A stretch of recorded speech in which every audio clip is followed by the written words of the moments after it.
কিন্তু তিহারে গিয়েও এত কিছুর মধ্যেও অনুব্রত মণ্ডল কিন্তু ফিট হয়ে গেছেন। হেভিওয়েট অনুব্রত এখন অনেকটাই হালকা। 18 মাসে ওজন কমেছে তার 30 কেজি। স্মার্ট লুক, নিয়মিত চিকিৎসায় একাধিক অসুখও সেরে গেছে তার।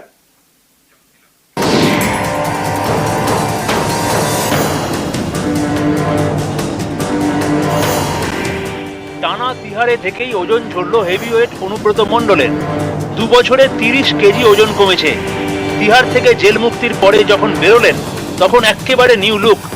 Bright T shirt, black jeans, বদল হেয়ার স্টাইলেও।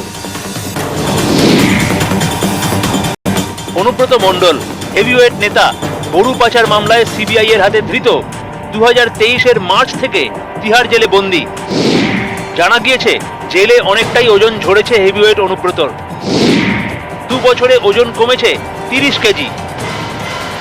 শুধু তাই নয়, বেশ কিছু রোগ সারিয়ে এবার বীরভূমে ফেরার পথে অনুব্রত মণ্ডল। দাদা, আপনার শরীর ভালো আছে তো? শরীর ভালো আছে তো? জানা গিয়েছে তিহারে থাকাকালীন নিয়ম মাফিক চিকিৎসা হয়েছে দিল্লির হাসপাতালে।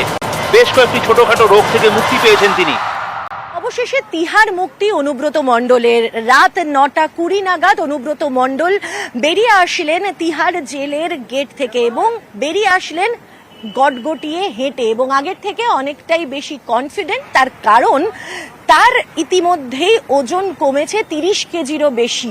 অনুব্রত মণ্ডল তিনি তার আইনজীবীদেরকে ইচ্ছা প্রকাশ করে জানিয়েছেন যে তিনি দিল্লিতে আর এক মুহূর্তও থাকতে চান না, তিনি ফিরে যেতে চান নিজের মাটিতে। এর আগে বেশ কয়েকবার দিল্লির আদালত চত্বরে হুইল চেয়ারে দেখা গিয়েছে অনুব্রত মণ্ডলকে।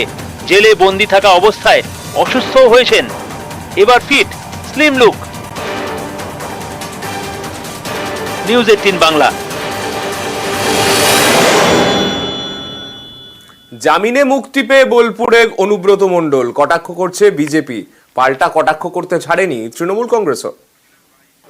কেউ যদি মনে করে থাকেন যে শুধুমাত্র একটা জামিনের মধ্যে দিয়ে তার বিরুদ্ধে যে অভিযোগ আছে, দুর্নীতি, প্রাতিষ্ঠানিক লুট, মানুষকে পিটিয়ে খুন, সমস্ত গণতান্ত্রিক ব্যবস্থাকে ধ্বংস, প্রতিবাদকে রক্তাক্ত ক্ষতবিক্ষত করে দেওয়া, এটা কিন্তু জনমনে প্রতিষ্ঠিত।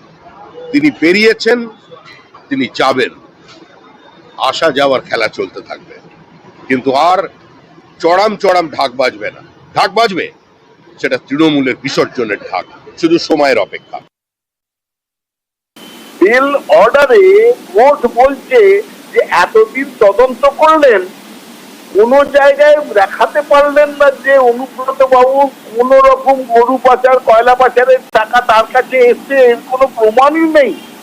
এতদিন আমরা কি ন্যারেটিভ শুনেছি বিজেপির কাছ থেকে? বিজেপির যাওয়ার পালা, এমনিতেই চলে গেছেন, আরো খারাপ ফলাফল হবে সামনের দিনে।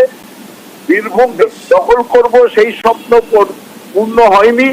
এরপরে দেখবেন আর মানুষ ওই বিজেপির তৈরি করা অ্যালিগেশন, অভিযোগ, ইডি সিবিআই কে ব্যবহার করা নিজের দলের হয়ে, এই সব মানুষ আর সহ্য করবে না।